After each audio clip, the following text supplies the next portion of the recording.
All right, happy Sunday, everybody. Welcome into the show. You're watching Philadelphia Eagles now. Chase Sr. here with you.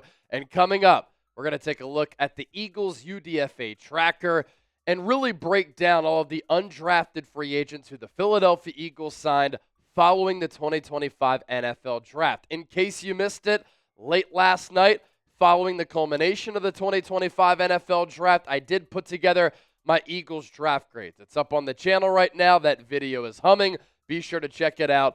Took a look at this entire draft class put together by Howie, Roseman, Nick Sirianni, and Jeffrey Lurie, and gave you deep dive analysis and scouting reports and what those prospects can bring to the Eagles. So, again, be sure to watch that video, which is up right here on Philadelphia Eagles Now. And a little bit of a refresher, here is a look at the Eagles 2025 class. The Birds moving up one pick for linebacker out of Alabama, Jahad Campbell. Love the positional versatility to his game because I think the Eagles are going to use him at edge rusher. Interestingly enough, he was asked which players he watches at the NFL level. He said Zach Vaughn, and he is a very similar player to Zach Vaughn with even more potential. Vaughn was a third-round pick, but a first-team All-Pro last year. Jahad Campbell has that type of ability. Andrew Mukuba reminds me a lot of C.J. Gardner-Johnson, the Eagles taking the ball-hawking safety out of Texas in the second round with the final pick at 64. Ty Robinson, huge dude, 6'5", almost 290, ran a sub-4.9 40-yard dash, and he helped to turn around that Nebraska program. Maxen Hook, he is a speedster at that cornerback spot, has some injury issues. If I were to list a pick in this draft class that I didn't like all that much, probably Maxen Hook, but he's going to help in the slot depth piece in trying to fulfill that role of Avonte Maddox. Smile Mondone, you know the Eagles had to tap into that Georgia pipeline. Injuries at Georgia, but a really good athlete, very long, little bit slender, but he could be a special teams ace. Drew Kendall's pops played in the NFL as an offensive lineman. Pretty good person to learn from, right? First team All-ACC player at Boston College. Very durable, athletic, getting out in space. Howie Roseman loading up in the trenches once again. Kyle McCord is one of my favorite quarterbacks in this class. And so the Eagles get a potential QB2, QB3. I think he's going to start off as the third stringer. Could beat out DTR. I'd give him the nod right now. Tanner McKee, one of the top backups in the NFL, in my opinion. And I think if he were to go somewhere else, he could be a starter in this league. Back to the offensive line with Myles Hinton in the 6th round, the offensive tackle out of Michigan. Cameron Williams, he could be the steal of this draft. If he returned back to Texas, we're talking about a player who's inexperienced, has some penalties, but he's an unbelievable athlete for his size at 330 pounds. And if he went back to Texas and played well this upcoming college football season, he could have gotten first-round buzz. And then Antoine Powell-Ryland started his college career at Florida, then went to Virginia Tech. Highly productive player as far as TFLs and sacks the last couple of years. Arm length and wingspan a little bit shorter, but sometimes you can look past that. And it's not all about that. Highly productive player. And this Eagles edge room, and really their entire defensive line, full of young ballers.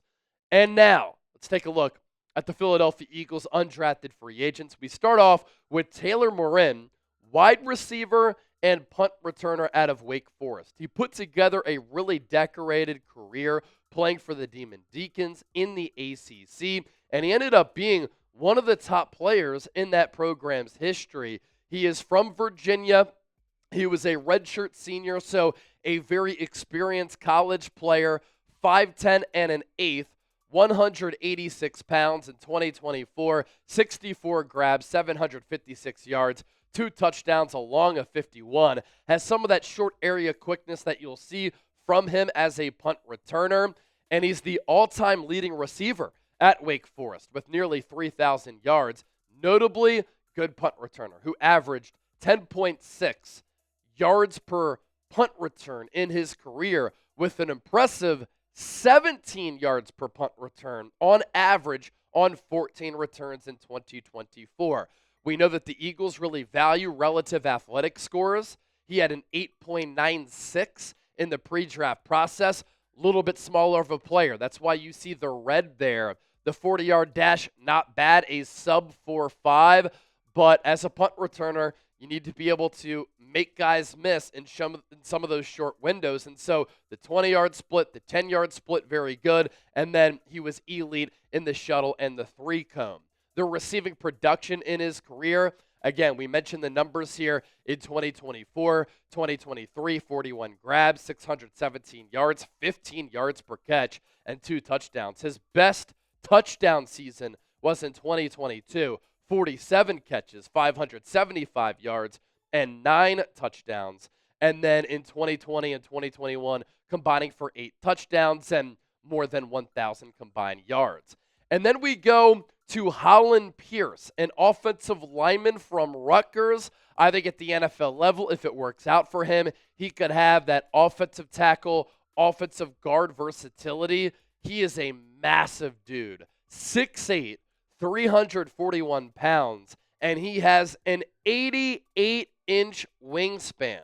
Good player for that Rutgers program. You love to see the old school neck roll there as well. Of course, a little bit of an older prospect, 341 pounds. Only gave up 1 sack for Rutgers a season ago, playing in the Big Ten, where you're going up against some really talented defensive linemen. An 85.1 Pro Football Focus overall grade, so that huge frame gives him the ability to engulf opposing rushers. He improved every year that he was in college, especially as a run blocker.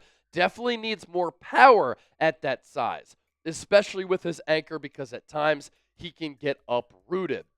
Shundendrick Pal, really fun player, a running back out of Central Arkansas. Didn't get drafted because he is very small. For Eagles fans, similar size to a player like Darren Sproles. Probably not as stocky and girthy as Sproles was, who ended up being just a fascinating player in his NFL career and one of the top punt returners in the NFL throughout that generation of football. And as a running back catching passes out of the backfield, he was terrific. Powell, 5'7", 183 pounds. So obviously undersized, but he rushed for over 1,300 yards and 14 touchdowns in 2024. Also caught 36 passes for another 318 yards and 3 touchdowns. Super explosive, but small. And we flip the page to the relative athletic score here, 7.46. A lot of that is because he checked in the pre-draft process at 5'7", 183. And for him being quickness and explosive, the shuttle and the 3-cone, not good. But the 40-yard dash was good. Right there at 4.4, the vertical, 40.5 inches. And so the shuttle and the 3-cone, it's very interesting. It was poor there because he did have some of that explosion with the vertical and the broad. Last 3 years, went over 1,000 yards every single season. More than 1,500 yards in 2022, more than 1,000 in 2023, more than 1,300 in 2024. That 2022 season was phenomenal. 6.8 yards per carry, 18 touchdowns, a long of 75. In 2023, a long of 95. And then in 2024, 14 touchdowns, a long of 81. That is some of that getaway speed right there. And then there is that history of being able to catch the ball out of the backfield. And the Eagles did not draft a single skill position player in the NFL draft. They could use another running back. We'll see what Powell is able to do in rookie minicamp and if he makes it to training camp. So with that, I ask you today's poll question: who is your favorite Eagles UDFA signing? Powell, certainly up there for me. Let me know right now down in the comments section. Plenty more to get to here on Eagles Now, but first, do want to give a shout out to our sponsor and Chubbies. They just did a phenomenal job making our draft coverage possible. At the end of the day, look, your wardrobe with spring here, summer coming up deserves a springtime, summertime upgrade. So we have a great deal for all of you. For a limited time, Chubbies is giving our listeners and our viewers 20% off your order when you use our exclusive code CHAT at chubbyshorts.com/chat. experience, unmatched comfort and style with everything that Chubby's has to offer. Shirts, polos, shorts, swimsuits. The iconic original stretch shorts are awesome, depending on how much leg you want to show off. They have different inseams, 4 inches, 5.5 inches, and 7 inches. These shorts have the stretchiest fabric for ultimate movability and flexibility while maintaining a perfectly tailored fit, featuring an elastic waistband, button fly. I absolutely love it. If you want some bright polos that demand attention, check. Killer shorts that show off those beautiful legs. When you've been putting in that work for leg day, double check. You want to hit up the pool, beach, or a lake, their classic line swim collection has your new favorite trunks for those sunny days. So one more time, go to chubbyshorts.com/chat. Use that code chat. Limited time only. You get 20% off your purchase. Some Penn State fans might be familiar with Lance Dixon, linebacker out of Toledo. He started his college career there and then probably didn't work out for him playing Big Ten football because that is a high level of football. And so he goes to Toledo where he had some success. 6'2", 233 pounds. He had 46 tackles and 6 TFLs in 2024.